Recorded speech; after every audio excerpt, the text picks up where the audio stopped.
Hello guys, magandang araw po sa inyong lahat. Andito naman po muli tayo sa ating channel at nagbabalik.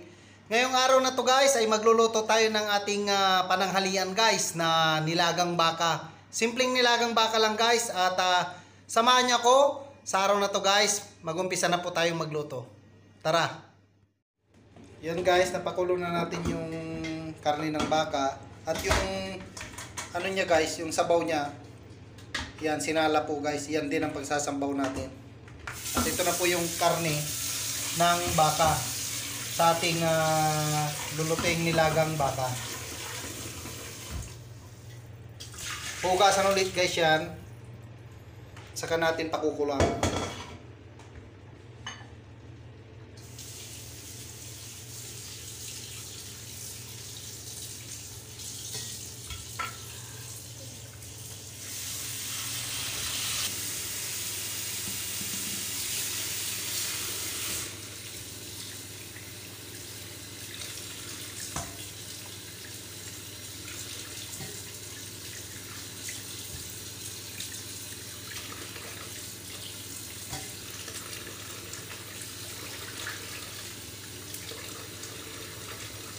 Yung gamit pala nating baka guys ay bale, yung batang baka pa para madaling maluto.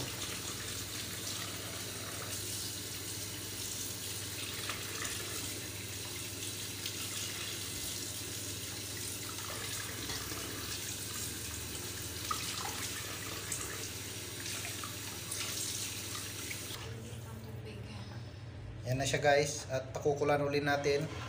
Lalagyan na lang natin ng mainit na tubig. Yan, mainit yan guys kasi yung ano namin dito guys may hot water siya. Yan. Palalambutin lang natin guys yung karne.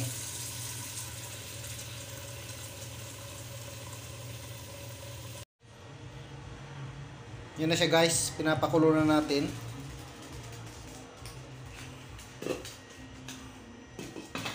Yan. Takpan muna natin guys. At maghihiwa na po tayo ng ating mga sangkap. Yun na guys. Simple lang ang ating sangkap. Sibuyas at saka bawang lang guys. Yan.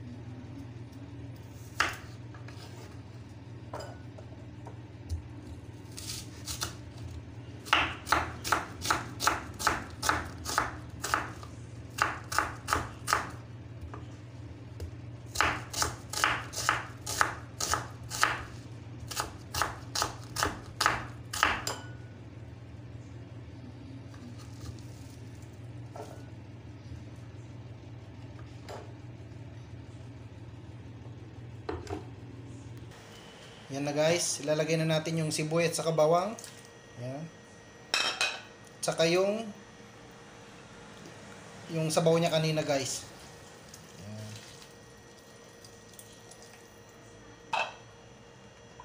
Ayan lang natin siyang kumulo guys. At lumambot yung karne. Yan guys, lalagyan na rin natin ng mga pampalasa. Nor cubes, beef cubes, tsaka paminta,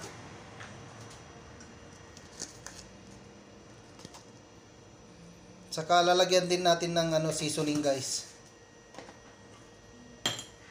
tsaka asin.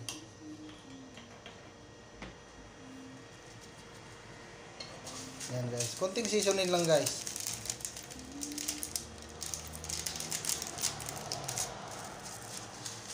Yan.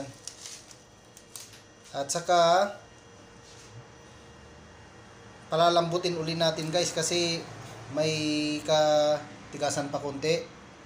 At mamaya-maya update ulit ko kayo guys. Yan na guys, malambot na yung natin, yung karne ng baka. Ngayon, lalagyan na po natin ng patatas. Yan. At saka yung guys, wala tayong umbok guys. Ang ilalagay po natin yung spinach.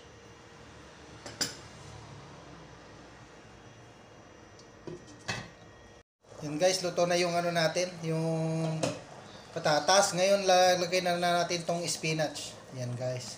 Yan ang panghuling gulay natin nilalagay sa ano guys, sa ating nilagang baka.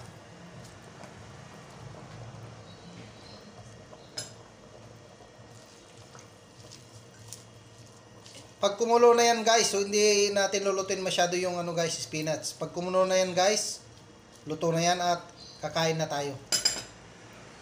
Yan siya guys, luto na siya. At ito na po yung ulam natin guys yan.